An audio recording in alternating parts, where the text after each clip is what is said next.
Kamusta na po ang mga pasahero ng PAL? Well, madami na po yung mga pasahero po natin, and this is expected.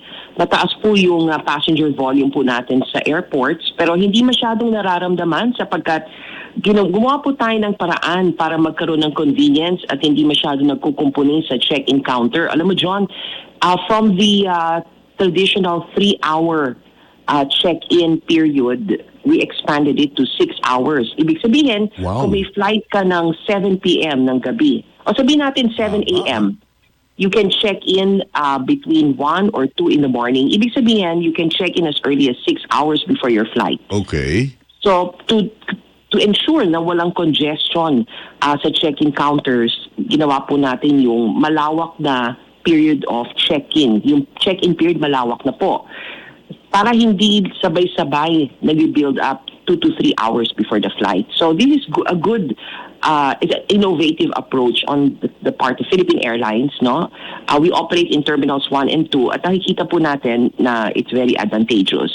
Because alam mo, lahat ng tao, karamihan, lahat ng pasahero, yan, 3 hours. Ilan lamang yung 4 hours before. Ngayon, may nag-check-in as early as 6 hours, 5, 4, and hanggang 3. Advisable po to check-in at the very minimum 3 hours sapagkat ang check-in counter ay nagsasara 1 hour before your flight schedule to give our check-in agents time to carry out the pre-flight preparations. So yun po yung abiso. This applies to both Terminals 1 and 2. Ano po yung mga local lang? Michelle? Okay, mga domestic, ma'am. Domestic flight. Okay, yung kung saan nag-ooperate ang mga domestic flights, Terminal 2, North and South Wing. Ibig po sabihin, yung haba po, no, Yung sinasabi process, ninyong process, ganun din po ba katagal ang ilalaan nilang oras? For domestic flights, that also applies, no? If they want as early as 6-5 hours before the flight. Yan po ang choice nila. Pero basically, tamang tanong mo, we advise that more for international flights, no? Kasi pag international flights, syempre, for example, flights to the United States, meron po tayong security check. These are TSA requirements. So, meron baggage check. So, mas mahaba ng kaunti yung procedure. Since dagsaan po yung mga pasahero, so at least you have a 4 to 5 hour lead time. Depende rin. If you are traveling light, then you can kaya ng 3 hours. For domestic flights, for long lines like to Katiklan, Siargao, Bacolod, yung mga favorite destinations, flights to Tagbilaran, Bicol, ibig sabihin marami po ito yung mga favorite destinations. Medyo mahaba po yung pila.